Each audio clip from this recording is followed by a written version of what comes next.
these people had one thing in common. They knew they had it in themselves. They knew they could be something beyond where they were. They were willing to put their time, their energies to better themselves. What you really could do with more skills, it's just remarkable. So I would like to just tell you a couple of short stories, and we'll draw maybe a couple of lessons from them. I would like to tell you of two women that each sold a business to Berkshire Hathaway, to me actually, for many, many, many millions of dollars. Both of them started with $2,500. By a coincidence, it was the exact same amount. It was everything they had in the world. And one of them was a woman who landed in Seattle in 1917, couldn't speak a word of English, had a tag around her neck. The tag said Fort Dodge, Iowa. The Red Cross got her to Fort Dodge, where she was reunited with her husband who had come to the country a couple of years earlier. And she lived in Fort Dodge for 2 years. And as she put it, she felt like a dummy. She couldn't pick up the language. She couldn't learn a word. And so she and her husband decided to move to Omaha. So they came to Omaha in 1919. And there she found a small colony of Russian Jews, so she started feeling more at home. And then as her oldest daughter went to school, she would come home, this daughter, Frances, and she would teach her mother the words she'd learned in school that day. And this woman, Rose Blumpkin, spent 20 years saving money, bringing first her siblings over, her mother and father, $50 at a time. She sold used clothing to do it. She had 4 children during this period. And by 1937, after 20 years, she'd saved $2,500. She went to Chicago and she bought what she could of furniture. Her dream had always been to open a furniture store. And this woman who had never gone to school one day in her life, with $2,500, but with the same spirit that the people in this room had about having a dream and working to accomplish that dream, she built a business which she sold to me in 1983 for $60 million approximately, and which did $1.5 billion worth of business last year. The 4th generation is working in that business. This woman, Rose Blumpkin, she worked for me until she was 103. And then she retired and she died the next year, which is a lesson to all of Berkshire's managers that premature retirement, you can't tell what's going to happen. But Mrs. B, with her $2,500, one further fact about her, she could not read or write. And she went into a furniture business, and she didn't bring anything unique in furniture, but she brought a determination to succeed. She knew she could outwork anyone else. She knew she cared about her customers. She worked at very low gross margins, but she built this incredible business. And I saw one other woman who did a similar thing with $2,500, and I paid her hundreds of millions of dollars for her business. So I decided to go to the source and get these people before, I don't want you guys coming around to me asking me hundreds of millions of dollars. I'd like to join in with you much earlier. So I've followed this group, and today I'd like to tell you about one other small business person. This person, I went to buy his business from him, and he turned me down, which was very wise. But this was a fellow who was born about 8 years before I was. He was born in 1922. We'll call him Jack, lived in the Midwest. He was a pretty good athlete, didn't like school much. And I'm going to tell you one thing early in the story. Maybe you can figure out who the guy was. The company he built hires more college graduates each year than any other company in the United States. And this fellow, who was destined for this but did not know it, Jack, went to college for a year and then dropped out. He really wasn't that interested in school. And the year he dropped out was 1941. And when the the United States became under attack, he went down to the Army Air Force recruiting station, volunteered, and they turned him down because he had hay fever. So he went over to the Navy and again volunteered, and they took him. They put him on an aircraft carrier. He flew small fighter planes during World War II, got 2 distinguished flying crosses from the Navy, and then he came back to the Midwest. So now we've got a young guy. Probably by this time he would be 23 or 24 years old. And the interesting thing is, he got back to the Midwest, and he actually kind of went from one job to another for a short period of, or not such a short period of time. And he finally became a used car salesman at a Cadillac dealership in St. Louis, Missouri. And at age 35, having moved up in the organization, the sales organization, he said to his boss, "Could I go into car leasing business with you?" The boss said, "Well, if you'll cut your salary in half and you'll come up with," I think it was $25,000, which he borrowed, "we can become partners in a car leasing company." So my friend Jack started at age 35 in the car leasing business. And he had 7 cars. It was pretty slow. In fact, one of the things he did was whenever the phone rang, he let it ring 3 or 4 times so people would think that he was very busy answering other phones. And of course, it was the only call he was going to get all day. So his first venture was okay, but it wasn't really going to go anyplace. And there's a lesson in this for all of us.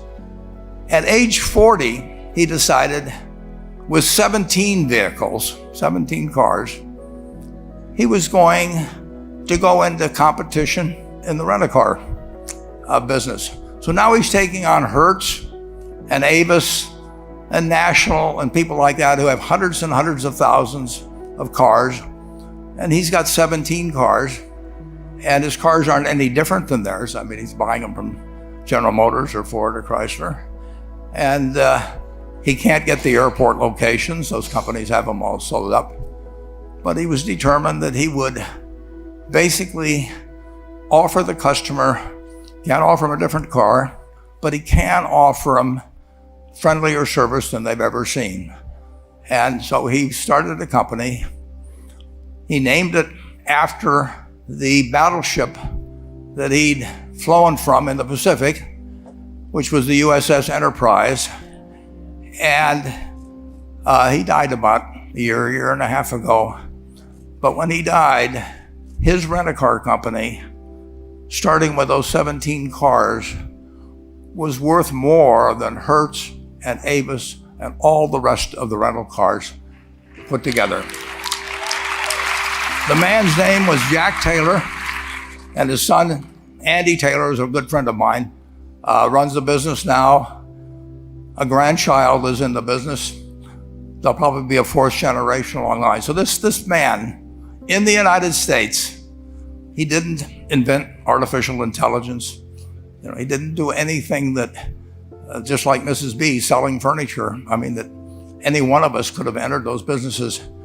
But he lived by the creed, basically, of delighting his customers and working with people and establishing the relationship with them so that they in turn would want to delight the customers. He couldn't go out there and take care of every rental car possibility, but he learned how to project himself and his attitude toward his fellow man and his desire, to make a friend out of every customer.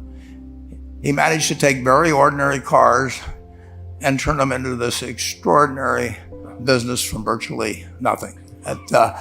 And it illustrates several points. One is, you don't necessarily get it right exactly right the first time. I mean, the car leasing business, basically you were competing on the cost of money to finance cars. And it's very hard to delight a customer when you just give them the car and tell them to send you a monthly check for 5 years and you'll be back at that time. So his talents were being wasted basically in that business. But at the age of 40, with all of that experience behind him, he found the golden key.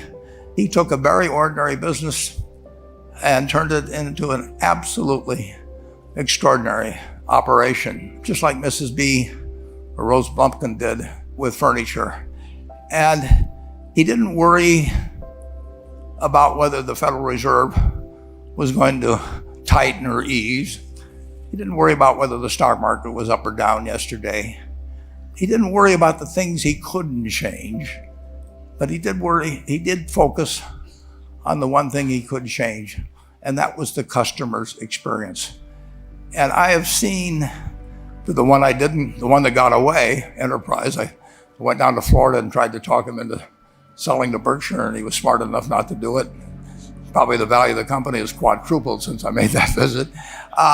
But he was smart enough to see that he would find that business. Henry Ford, as you may know, failed twice before he started the Ford Motor Company in 1903. I mean, the test isn't whether you get the greatest business idea in the world the first time out. The test is whether you keep learning as you go along what your strengths are and what you can do for your customers, what you can bring especially to the party. And to do that, you need the education that I know you've received through 10,000 small businesses, but you need a genuine desire day in, day out to delight the customer. I've never seen a business, and I've seen a lot of businesses, but I've never seen one that delights the customer that doesn't succeed. I mean, what you want is that customer the next day when they think, do I want to rent a car or do I want to buy some furniture? What goes through their mind? You know, it's the place where they've had a great experience. I don't know what I paid for this tie. Actually, probably if somebody gave it to me, but for the purposes of this speech, I will say I have no idea. But or the shirt I'm wearing, or this.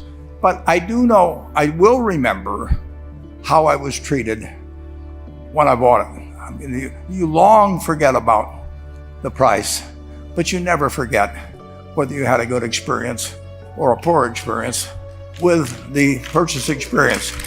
And you'll have a hard time finding a person that's had a wonderful experience, a delighted experience in purchasing anything that isn't going to come back.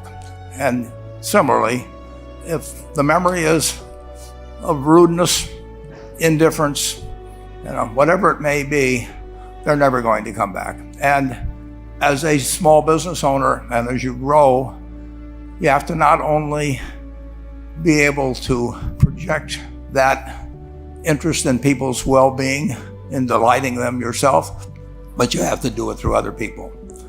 And you won't be able to do it through people who themselves do not feel they're being fairly treated, that their views aren't appropriately considered. So you really do have to learn to multiply yourself through other people. And I advise the young people that come to Omaha. We have a number of classes. The key is to, certainly in terms of your personal life, the most important decision you'll make is the spouse that most of you will likely have.